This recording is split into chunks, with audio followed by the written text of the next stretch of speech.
नमस्कार जूनियर्स, मेरा नाम है आदित्य शर्मा और आप देख रहे हैं कॉमर्स भैया। सर आज हम लोग पढ़ने वाले हैं हमारा BRM का यूनिट 2 के अंदर आज हमारा सेकंड पार्ट। आज मैं आप लोगों को 3 और टॉपिक्स कराने वाला हूं। शुरू करते हैं इस वीडियो को बिना किसी प्रॉफिट लॉस के। गाइस आज हम लोग स्टार्ट करने वाले हैं रिसर्च मेथड्स, जिसके अंदर हम लोग 3 अलग अलग टॉपिक्स पढ़ने वाले हैं, जिसमें से कि हमारा पहला टॉपिक है फील्ड स्टडी, जो कि आप लोग को यहाँ पे दिख रहा है। इसके अलावा हम लोग पढ़ने वाले हैं लैबोरेटरी स्टडी और लास्ट में हम लोग पढ़ेंगे सर्वे मेथड। अब आप लोग सोच रहे होंगे कि इसके अलावा भी कुछ टॉपिक्स आप लोगों को रिसर्च मेथड के अंदर दिखेंगे सिलेबस के अंदर, सो वो हम लोग करने वाले हैं कवर नेक्स्ट वीडियो के अंदर, क्योंकि अभी मैं फिलहाल आप लोगों को 3 टॉपिक्स ही एक साथ समझाऊंगा, जिससे कि ये होगा कि आप लोगों को ज़्यादा बर्डन नहीं लगेगा और एक साथ आप लोगों को बहुत कुछ समझ में आना जाए। होता है ना कि एक साथ आप लोगों ने बहुत सारे मेथड्स देख लिए, सो आप लोगों को 3 समझ में आएंगे, 4 समझ में आएंगे, बाकी नहीं आएंगे। सो उससे बेटर आप लोग 3 अभी समझिए और बाकी के 3 या 4 जो भी हमारे बचते हैं वो अगली वीडियो में हम लोग करेंगे। सबसे पहले हम लोग देखते हैं फील्ड स्टडी क्या होता है। फील्ड स्टडी हमारी होती है where researcher follows the scientific process of formulating and testing hypothesis by invariably manipulating some aspects of environment. अब देखो मैंने बहुत बड़ी सी डिफाइन लिखी है, आप लोगों को हो सकता है कि समझ में ना आई हो। तो फील्ड स्टडी बेसिकली वो स्टडी होती है, वैसे तो इसके नाम से भी क्लियर हो ही रहा है कि फील्ड स्टडी वो स्टडी होती है जब हम लोग एक फील्ड पे जाके काम करते हैं।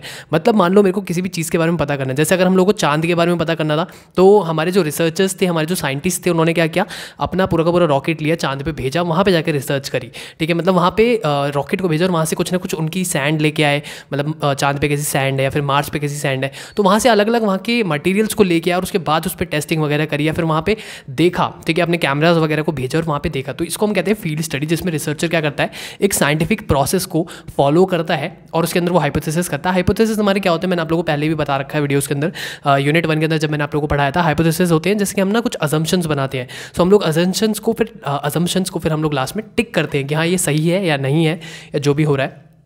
अब देखते हैं फील्ड स्टडीज़ के कुछ फीचर्स वगैरह क्या क्या है। सबसे पहले कलेक्ट ओरिजिनल डेटा, इसके अंदर हम लोग डायरेक्टली ओरिजिनल डेटा ही कलेक्ट करते हैं। इसके अलावा amount and diversity of data collected are invaluable. जो भी हम लोग अमाउंट ऑफ डेटा कलेक्ट करते हैं ना, वो इनवैल्यूएबल होता है, मतलब उसकी वैल्यू नहीं कर सकते हम, बहुत ही इनवैल्यूएबल होता है वो। इसी के अलावा हायर एक्सटर्नल वैलिडिटी, इसकी जो वैलिडिटी होती है, एक्सटर्नल वैलिडिटी, वो बहुत ही ज़्यादा हाई होती है, जो कि हमारे काम की होती है। बट अगर हम कुछ बात करें इसके डीमेरिट्स की, तो ये बहुत ज़्यादा एक्सपेंसिव है, बहुत ज़्यादा टाइम टेकिंग है। इसी के अलावा प्रॉब्लम ऑफ रेप्लिकेशन, ये एक प्रॉब्लम है जो कि इस स्टडी के अंदर आती है, इस मेथड के अंदर आती है कि हम लोग कुछ चीज़ों को ना रिपीट कर सकते हैं, रेप्लिकेट कर सकते हैं। सो प्रॉब्लम ऑफ रेप्लिकेशन आप लोग लिख के आ सकते हैं, ये पॉइंट बहुत ज़्यादा इंपॉर्टेंट है, इसको मार्क कर लेना। ठीक है, तो आप इसको अगर लिख के आओगे फॉर श्योर आपको अच्छे नंबर मिलेंगे। अब तुम लोग सोच रहे होगे भैया बुक के अंदर बहुत सब कुछ दे रखा है, बहुत सारा मटीरियल है। भाई देखो पूरी बुक आप लोग भी नहीं पढ़ सकते, पूरी बुक मैं पढ़ा भी नहीं सकता।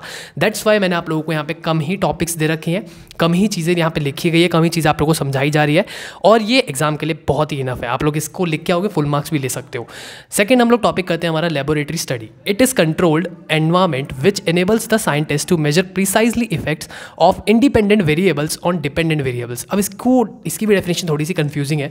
ठीक है, अब ये कहना क्या चाहता है, ये कहना चाहता है कि लेबोरेटरी स्टडी एक लैब के अंदर बेसिकली करी जाती है, जिसके अंदर साइंटिस्ट ने कुछ प्रिसाइजली मेजर, अलग अलग चीज़ों को लेके करते हैं। मान लो मेरी एक लैब है जिसके अंदर मैं काम कर रहा हूँ। अब लैब के अंदर जो भी होगा ना वो मेरे कंट्रोल में रहेगा। इस वजह से इसकी डेफिनेशन की स्टार्टिंग में लिखा है कि it is a controlled environment, मतलब जब ये स्टडी करी जाती है तो ये कंट्रोल्ड एनवायरमेंट के अंदर करी जाती है। एंड इसी के अलावा हम लोग कुछ मेजर्स भी लेते हैं, प्रिसाइज इफेक्ट भी देखे जाते हैं, इंडिपेंडेंट और डिपेंडेंट वेरिएबल्स के ऊपर इफेक्ट को हम देखते हैं। अगर हम लोग बात करें इसके कुछ फीचर्स की, इसके कुछ पॉइंट्स की, तो वो क्या क्या है, सबसे पहली बात तो ये एक्यूरेट है, प्रिसाइज है। ठीक है, एक एग्जैक्ट पॉइंट पे रहता है ये। कंट्रोल्ड कंडीशंस के अंदर हम इसको करते हैं। इसकी रिलायबिलिटी बहुत ज़्यादा हाई रहती है, क्योंकि हम अपने ही देख रेख के अंदर इसको कर रहे होते हैं। साइंटिस्ट अपने सामने ही करते हैं, रिसर्चर्स अपने सामने ही करते हैं। इस वजह से इसकी रिलायबिलिटी बहुत ही ज़्यादा हाई होती है। लैक ऑफ एक्सटर्नल वैलिडिटी, अब देखो इसके अंदर ना, जैसे कि मैंने कहा था यहाँ पे एक पॉइंट है लैक ऑफ, यहाँ पे पॉइंट था हमारा कि हाई एक्सटर्नल वैलिडिटी, सामने इसका एक पॉइंट आ गया लैक ऑफ एक्सटर्नल वैलिडिटी। अगर इनका डिफरेंस भी आता है तो आप समझा सकते हो कि इसमें एक्सटर्नल वैलिडिटी बहुत ज़्यादा होती है, बट इसके अंदर एक्सटर्नल वैलिडिटी बहुत ही ज़्यादा कम होती है, ये लैक कर जाता है एक्सटर्नल वैलिडिटी के लिए। अगर इसके अलावा हम बात करें तो स्मॉल सैम्पल साइज, इसका जो सैम्पल साइज होता है गाइस वो बहुत ही ज़्यादा छोटा होता है, वो एक बहुत बड़ी प्रॉब्लम है।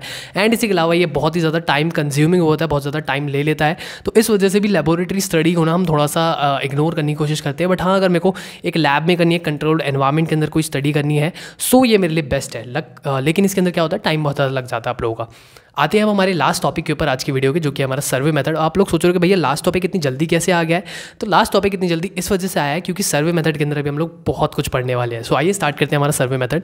इसकी सबसे पहले डिफाइन दे रखिए, technique of gathering data by asking questions to people who are thought to have information, ठीक है, जिनको हम लोगों को लगता है ना कि इनके पास डिजायर्ड इन्फॉर्मेशन होगी, मैं उनसे कुछ क्वेश्चंस पूछता हूँ जा जाके, तो वो क्या होता है, सर्वे मेथड होता है। सर्वे मेथड आप लोगों ने क्लास 11th के अंदर स्टैटिस्टिक्स के अंदर ऑलरेडी पढ़ा हुआ है, तो हो सकता है कि आप लोगों के बहुत सारे बच्चों के दिमाग में ऑलरेडी आ गया होगा, उन लोगों को एकदम से क्रैक करा होगा माइंड के अंदर कि हाँ यार ये तो मैंने कुछ पढ़ा हुआ है, सर्वे मेथड, सर्वे जैसा कुछ तो पढ़ा था हमने। और अभी लास्ट जो मैंने वीडियो बनाई थी पार्ट 1 जो इस यूनिट 2 का बनाया था, उसके अंदर भी हमने काफ़ी सारी ऐसी चीज़ें पढ़ी जो क्लास 11th के अंदर आप लोग ऑलरेडी पढ़ चुके हैं। तो हाँ, इसके अंदर बहुत कुछ मैंने आपको बताया था, 11 से रिलेटेड भी आएगा। सबसे पहले इसके हम कुछ पॉइंट्स देखते हैं। तो इसके अंदर हम लोग सिंपल क्वेश्चंस रखते हैं जो कि ईजिली पब्लिक को समझ में आ जाए, ऑब्वियस सी बात है, रिस्पॉन्डेंट्स को समझ में आने चाहिए।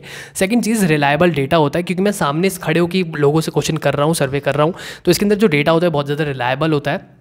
सिंपल टू एनालाइज होता है, हम लोग इजीली एनालाइज भी कर सकते हैं।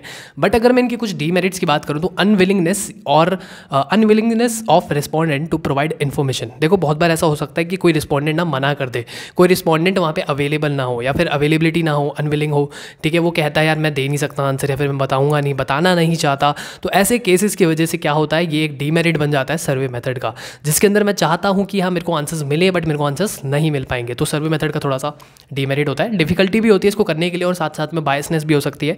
इसका ये मतलब है कि जब भी मैं किसी से क्वेश्चन करूंगा ना, तो हो सकता है मान लो जैसे आपने देखा होगा ना, रिपोर्टर्स वगैरह ना बीजेपी के ऊपर, आम आदमी पार्टी के ऊपर, कांग्रेस के ऊपर क्वेश्चंस करते हैं। तो कोई अगर बीजेपी का सपोर्टर होगा वो अपने ही हित में आंसर करेगा, मतलब वो बीजेपी को सपोर्ट करते हुए आंसर करेगा। कोई कांग्रेस का होगा तो वो उसको सपोर्ट करते हुए आंसर करेगा। सो वहाँ पे क्या होता है, वहाँ पे हम लोग बायस्ड हो जाते हैं, और बायस होने की वजह से आंसर्स में क्या होती है, गलतियाँ हो जाती है, ठीक है। तो बायसनेस की वजह से इसमें बहुत ही ज़्यादा मिस्टेक्स हो सकती है। अब हम लोग बात करते हैं, अब हम लोग ज़रा बात करते हैं इसकी क्लासिफिकेशन की। सो क्लासिफिकेशन, वैसे तो ये टॉपिक आप लोगों का हो सकता है एग्जाम में आए, एग्जाम में ना आए, इस वजह से मैंने सिर्फ पॉइंट्स लिखे हैं जिससे आप लोगों को समझ में आ जाए, बाकी आप लिख के अपनी मर्जी से आना। हम 3 टाइप से क्लासिफिकेशन करते हैं, डिज़ाइन के बेसिस पे, एक डिस्ट्रीब्यूशन के बेसिस पे, और एक होता है हमारा इंस्ट्रूमेंटेशन। अगर दिख नहीं रहा तो मैं साइड हो जाता हूँ, इंस्ट्रूमेंटेशन के बेसिस पे, जिसके अंदर हमारे 3 पॉइंट्स यहाँ आते हैं, कुछ पॉइंट्स यहाँ आते हैं और बाकी 3 पॉइंट्स यहाँ आती है। तो सबसे पहले हम लोग बात करते हैं क्रॉस सेक्शनल, लॉन्गिट्यूडनल और को रिलेशनल के बारे में। क्रॉस सेक्शनल के अंदर ना हम लोग ऐसे करते हैं कि हम लोग ना सारी ही जितने भी लोग हैं ना, हम लोग सबका डेटा ले लेते हैं, सब कुछ कर लेते हैं, और एक तरीके से सारी ही पॉपुलेशन जो हमारे पास सैंपल साइज होता है ना, हम सबको ही कैलकुलेट करते हैं, सबको ही एनालाइज करते हैं, उसको हम कहते हैं क्रॉस सेक्शनल, ठीक है। मान लो मेरे को ना क्लास 12th के बच्चों का कोई डेटा चाहिए और उनको मेरे को एनालाइज वगैरह करना है, तो मैं पूरी क्लास 12th का डेटा उठाऊंगा, उसको मैं एनालाइज करने बैठ जाऊंगा, तो वो मेरा क्रॉस सेक्शनल होगा। लॉन्गिट्यूडनल के अंदर मैं क्या करता हूँ, मान लो मेरे को ना सिर्फ कुछ सेट ऑफ बच्चों का ही डेटा चाहिए, जैसे कि मैं मानता हूँ कि मुझे 18+ बच्चों का ही डेटा चाहिए, तो मैं क्या करूँगा, मैं एक लिमिट सेट कर देता हूँ कि मेरे को 18 से ऊपर के बच्चों का चाहिए, तो मैं सिर्फ उन्हीं बच्चों का लूँगा, बाकी पूरी क्लास को मैं छोड़ दूंगा, ठीक है। तो ये होगा हमारा लॉन्गिट्यूडनल, और लास्ट होगा को रिलेशनल। अब को रिलेशनल का वैसे तो एग्जांपल बुक के अंदर काफ़ी ज़्यादा फनी दे रखा है, मैं आप लोगों को एक बार समझा देता हूँ। इसका एग्जांपल बुक के अंदर ये दे रखा है कि मान लो आपकी गली के अंदर जो बेचने वाले आते हैं ना लोग, जैसे कि कोई कॉटन कैंडी बेचने आ रहा है, कोई कैंडीज़ बेचने आ रहा है, कोई अलग अलग चीज़ें, जैसे कि हम बचपन में छोटे थे तो बहुत सारे अलग अलग लोग आते थे जो कि कुछ अलग अलग चीज़ें बना के बेचते थे, बलून बेचने वाले आते थे।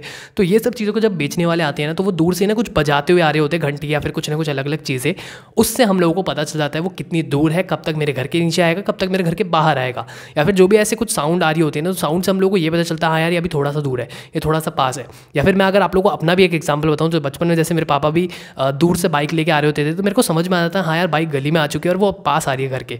तो इन सब चीज़ों से हमको पता चलता है, उसको हम को रिलेशनल स्टडी बोलते हैं, जो कि हम लोग एक तरीके से कुछ चीज़ों के बेसिस पे कर रहे होते हैं, हमको पता है कि हाँ यार ये वहाँ पे होगा, वहाँ पे होगा, जिसको हम डेली लाइफ में देख भी रहे हैं, उन चीज़ों को हम को रिलेशनल बोल सकते हैं। नेक्स्ट आता है हमारा कुछ डिस्ट्रीब्यूशन के बेसिस पे। एसएमएस आप समझ सकते हैं, मैं एसएमएस कर करके लोगों से सर्वे ले रहा हूँ। इसी के अलावा सेकंड है हमारा बाय रिस्पॉन्डेंट्स, मैं रिस्पॉन्डेंट्स को खरीद भी सकता हूँ। थर्ड पार्ट है हमारा ईमेल, मैं रिस्पॉन्डेंट्स को ईमेल कर सकता हूँ पूरा का पूरा सर्वे और उनसे क्वेश्चंस कर सकता हूँ। वेबसाइट पे डाल सकता हूँ मैं अपनी, या फिर मैं अपने सोशल मीडिया हैंडल्स के ऊपर भी डाल सकता हूँ, जैसे कि आपने देखा होगा बहुत सारे लोग ऐसा करते भी हैं। कुछ उनको अगर क्वेश्चनर भरवाने होते हैं वो अपने सोशल मीडिया हैंडल्स पर डाल देते हैं। लास्ट से हमारा QR कोड मैं चिपका दूंगा कहीं पर भी बना के, और उसको मतलब प्रिंट करके कहीं पर भी लगा दूंगा, या फिर मैं अपनी वेबसाइट पर डाल दूंगा, सोशल मीडिया हैंडल्स पर डाल दूंगा, कहीं पर भी मैं वेबसाइट या फिर मतलब किसी भी चीज़ पर मैं QR कोड को डाल सकता हूँ, और वहाँ से लोग भी मेरे QR कोड को स्कैन करके आंसर कर सकते हैं। तो ये कुछ पॉइंट्स हैं आप लोग की डेली लाइफ में आप जो देखते भी हैं। बाकी हमारे 3 पॉइंट्स हैं, क्वेश्चनर, इंटरव्यू और ई सर्वे। ई सर्वे मतलब इलेक्ट्रॉनिक सर्वे होता है। क्वेश्चनर के बारे में अभी मैं आप लोगों को पहले समझाता हूँ। क्वेश्चनर आप लोगों का क्या होता है, क्वेश्चनर आप लोग जब बनाते हैं, आप लोगों ने वैसे तो पढ़ा होगा इसके बारे में, और क्वेश्चनर हो सकता है कि आप लोगों ने रिसर्च मेथडोलॉजी के अंदर बनाया भी हो, नहीं बनाया होगा तो आप लोगों ने पिछले साल या फिर अगले साल आप लोग बनाएंगे, मतलब एक ना एक कॉलेज लाइफ के एक ना एक सेमेस्टर के अंदर आप लोग क्वेश्चनर बनाते हैं और उसके ऊपर पूरी रिसर्च वगैरह सब करते हैं। सो क्वेश्चनर आप लोगों का वो हो जाता है, आप लोग उसके बारे में अपनी मर्जी से लिख के आ सकते हैं कुछ भी पॉइंट्स। पॉइंट्स। सेकंड पॉइंट है आप लोगों का इंटरव्यू अलग अलग टाइप्स के होते हैं, जैसे कि स्ट्रक्चर्ड इंटरव्यू, अनस्ट्रक्चर्ड इंटरव्यू या फिर डायरेक्ट पर्सनल इंटरव्यू, जो कि मैंने आप लोगों को ऑलरेडी पहले करा रखे हैं। ठीक है, तो ये कुछ टाइप्स होते हैं हमारे इंटरव्यू के, जो भी आप याद कर सकते हैं, अपनी मर्जी से लिख के आ सकते हैं इसके अंदर कुछ भी। मेन पॉइंटर्स आप लोगों का आईपी यूनिवर्सिटी के अंदर मैच करने चाहिए, उसके अंदर आप कुछ भी लिख के आओ, मैटर नहीं करता।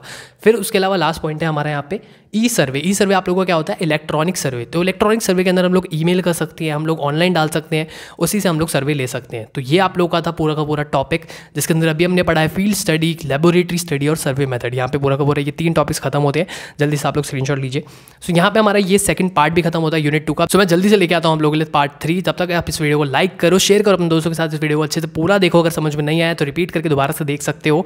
बाकी कमेंट करके बताओ कैसी लगी वीडियो। मैं मिलता हूँ आपसे अगली वीडियो में, अभी के लिए इतना ही। धन्यवाद।